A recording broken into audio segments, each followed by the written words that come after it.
más individualizada. Lo que ocurrió entonces ahí fue que aquellas connotaciones de la psicología más diseñadas hacia los grupos, más desde la cultura, de alguna manera se pierde en el contexto y la psicología empieza a ubicarse en un contexto más individualista, ¿no? De ahí pues que después la psicología psicologicista, como le llamamos ahora, su interés estaba mucho más centrado en una perspectiva de lo que serían los rasgos de la personalidad, de lo que sería comprender el carácter individual de la gente y más alejado de los colectivos y de los grupos sociales. Y este impacto de la psicología individual, como fue afianzándose a lo largo de la historia, a través de toda una serie de procesos en donde además tomen ustedes en cuenta que el psicoanálisis tiene un impacto muy importante y entonces la psicología se ampara de alguna manera con el bagaje de lo que el psicoanálisis como un método también de introspección individual tiene un lugar muy importante en la psicología. Y eso de alguna manera la separa de su herencia, digamos, sociológica y filosófica en la cual estaba. Sin embargo, yo creo que Freud, a pesar de todo, también fue un gran psicólogo social, ¿no? Porque también Freud abordó el asunto de la cultura y abordó aspectos tan importantes como la sexualidad, ni más ni menos, y aspectos como Eros y Tánatos. Entonces, si hacemos después una lectura retrospectiva de lo que es el psicoanálisis, la propuesta de Freud también es una propuesta que puede tener una lectura muy importante a nivel social. Sin embargo, ustedes saben que en el conocimiento mucho es cómo retomamos las disciplinas, cómo retomamos las orientaciones y las teorías y cómo las enfocamos a la hora de generar nuevos conocimientos.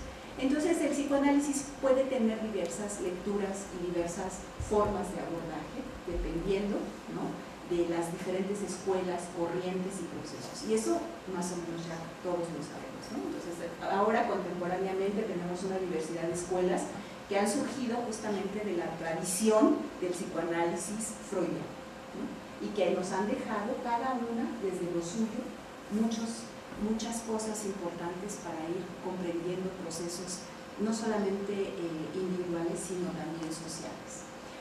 Entonces, un poco remontándonos a esta parte de la historia, la psicología norteamericana, que se afianza muy fuertemente, empieza a generar todavía después una postura de la psicología social muy interesante.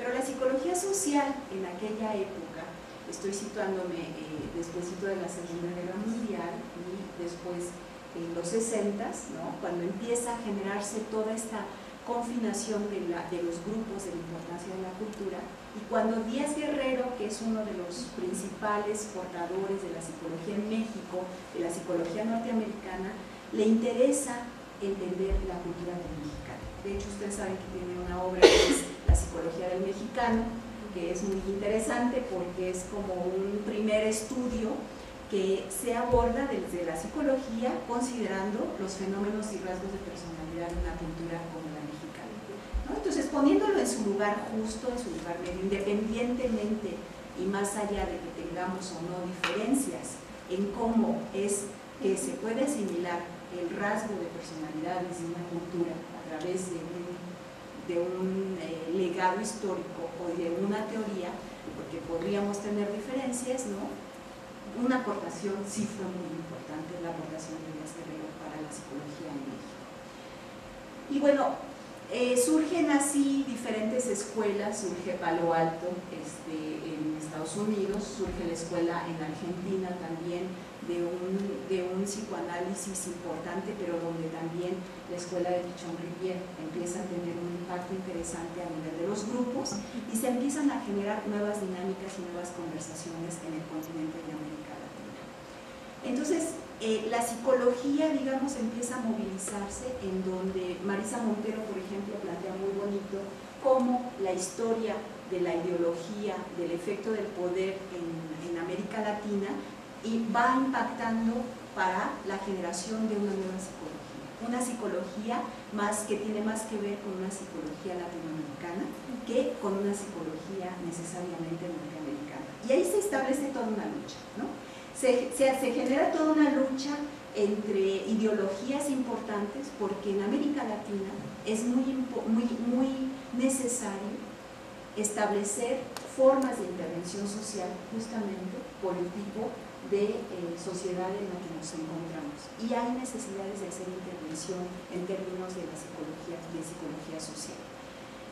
Hay todo un desarrollo y un proceso interesante en donde aspectos como la afectividad empiezan a jugar un papel y un rol importante en los procesos de la psicología, pero todavía para aquella época los procesos, la psicología social comunitaria, que se empieza a desarrollar en una parte de Estados Unidos, pero en donde realmente toma forma, es en los países de América Latina. ¿Por qué? Porque la psicología social comunitaria es un método también de intervención, de deconstrucción y de reconstrucción de procesos psicológicos en las comunidades. Entonces, la psicología comunitaria también tiene un efecto muy importante en el desarrollo de la psicología social. Y entonces ya está perfilada mucho más una nueva psicología social que está enfocada y arraigada, nuevamente, si se dan cuenta, en la cultura y en los grupos. Y se separa de lo que sería la psicología para generar una psicología social. Todavía hasta hoy hay un debate entre si los psicólogos sociales somos otra cosa de los psicólogos, ¿no? Porque hay todavía estas parcelas que es increíble, pero así se genera. Y los sistemas de estudio también de alguna manera promovieron esto, porque entonces era el psicólogo o clínico, o el psicólogo educativo, o el psicólogo social, ¿no?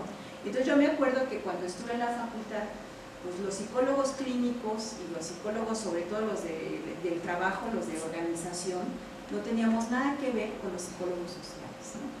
Los psicólogos que optaban por hacer psicología en la empresa y psicología del trabajo, les interesaba evaluar las capacidades de los individuos a través de pruebas de personalidad, y además les interesaba ganar billete, ¿no? Lo teníamos muy claro. Y los psicólogos sociales siempre éramos como la minoría, ¿no? Que nos interesaba la ideología, los cambios, el cambio social, el conflicto social, la diferencia, otros procesos de construcción, la igualdad, la equidad, etc. Entonces éramos como grupos totalmente diferenciados dentro de la misma área de la psicología, y era una pelea, y los clínicos se abocaban a la patología, ¿no? Disculpe, ¿de quién es un centro blanco que tiene las luces encendidas? Sí, claro. Ay, es cuando se te va. Vamos, gracias. Sale del túnel, ¿verdad? Sí, eso me pasa. Bueno, perdone. Entonces, ¿en qué estábamos? El que se parcelizó, ¿no? Así que los juzgaban como que no eran psicólogos. Exacto.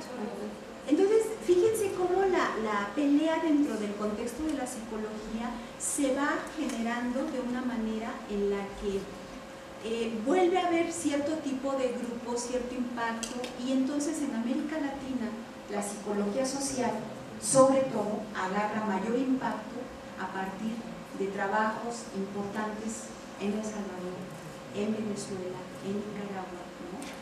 Y la psicología se afianza como una psicología social. La psicología, después hay toda una corriente de psicología comunitaria y una psicología que se llama psicología de la liberación, ¿no? Que es muy interesante, y que Martín Baró, por ejemplo, es uno de los precursores más importantes en esta corriente. Los trabajos de Martín Baró, que era un jesuita, pero que era un jesuita psicólogo con formación muy fuerte, empieza a cuestionar los sistemas establecidos dentro de la psicología. Y bueno, él toma además una partida política, un juego político en su país, y en algún momento dado, de hecho, a Martín Baró es asesinado por las fuerzas del Estado, ¿no? Y ahí terminó. Tiene una obra muy importante, es un liberal importante, en donde él habla de la